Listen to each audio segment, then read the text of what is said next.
Hello, Ultra Knights here, and today we're doing a fast attack review of Codex Space Marines. This video is going to be slightly longer than my normal videos, only because we're doing a Storm Talon, which is a unit particularly favourite to my heart.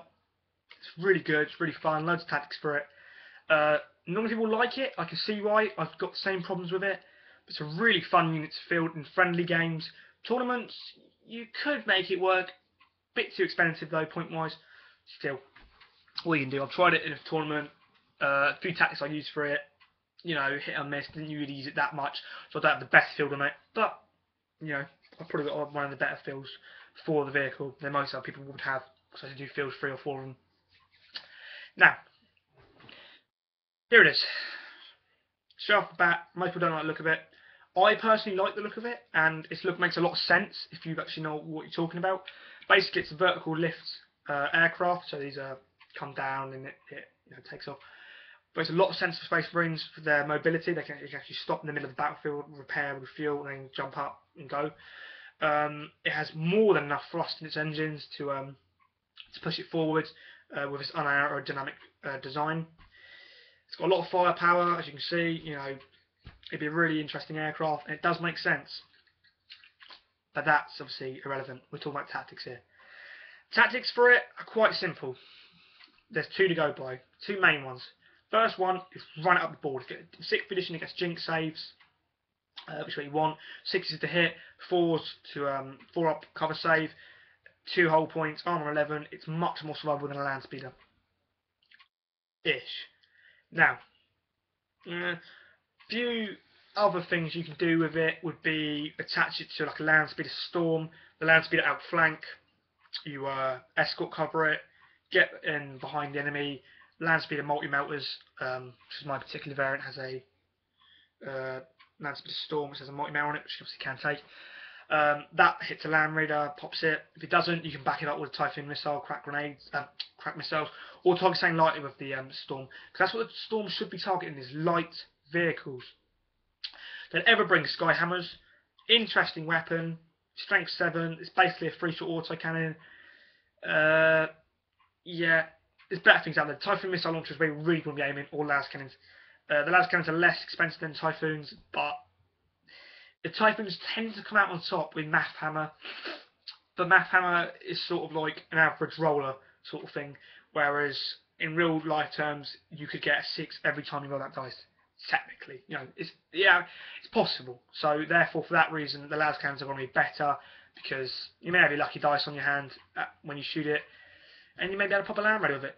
Probably easier than you would with a AP3 crack missile with a strength 9 AP2 las cannon shot. You got a better chance.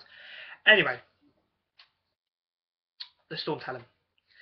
Here's how I use it. Here's how I build it in a tournament, and here's a few good ways to keep it alive. That's what you want to be doing with it, is keep it alive. Basically, field 2 with heavy bolters. Okay, my heavy bolt one's downstairs, but I've got another heavy bolt one up here anyway. So I think I've got 4 in total. I think I've got 4 in total. So yeah, 2 bolters on the side. You can do this with Typhoon missile launchers. I would recommend it with Typhoon missile launchers because it gives you more firepower. But for this instance, you're going to want to go cheaper over the more expensive. You want to have something like a las cannon or a Typhoon missile launcher in the middle. So I'll show you how this works. Okay. Right. So what you do is you have them like this, facing inwards, facing outwards, so it's in the middle, and then this one like this. What this allows you to do is your centre one, which is here, gets all of its crack missiles or las cannon shots into whatever target it's firing at, and should kill it. Okay, so it can't fire back. Once that's done, you know, these 2 can fire off other targets, whatever. You know, this is turret mounted, so they've got a 360-degree view, and it's also got heavy bolters. You know, basically, what this allows you to do is, first of all, you always get cover save. Now, you're going to get a jinx save anyway, but it allows you to get cover save. But that's not that important, because, like I say, you do get a jinx save. No. What this allows you to do is anything on the side of the enemy army is going to really struggle to see this. Okay? I mean, this was the laptop I'm happening to film this on is a bit higher than what the rest of the army would be. But true line of sight, you can't actually see this very well at all. You can probably just see it, but, you know, not barely 5% of it. If the laptop was a bit low, I could show you that. That's what you want to be doing. What that allows you to do is to keep the vehicle alive. They can't see it, they can't shoot it, they're going to target the one next to it. Which you also get as Jinx save, you know, it's armor 11, it's not part of a squadron or anything like that. That's, you know, where you want to be doing it. It's an interesting tactic, it does work. Yeah, if they really want to bring them all down, they can. You know, you're safe from melters, all that sort of thing, so it is difficult. But you've only got two hull points, only armor 11, they can glance you to death pretty quickly. It's a real shame. In 5th edition, they were a lot more effective, because I'm assuming some people still play 5th. I happen to still play 5th against one of my mates, who isn't quite learned 5th edition rules yet. It'd be wrong to throw him in 6th edition, because he's only been playing about 8 months now. But I play 6th edition, obviously, at tournaments and all that other thing. So yeah, it's an interesting unit. It does work. It has done really well for me. Particularly opponents I've played have told me they hated it. They really found it difficult to kill. When I played a tournament in 5th edition with him, I hated him. You know, he did not like them at all. I played against them, hated them when I first saw them. Went out and bought myself 4 of them. Loved them. Loved them ever since. They're a really fun unit. Play them in friendly games. Now, obviously, this tactic can be inhibited by poor movement when you have to move minimum 18 and then pivot. Or pivot move 18. Can be an issue for them.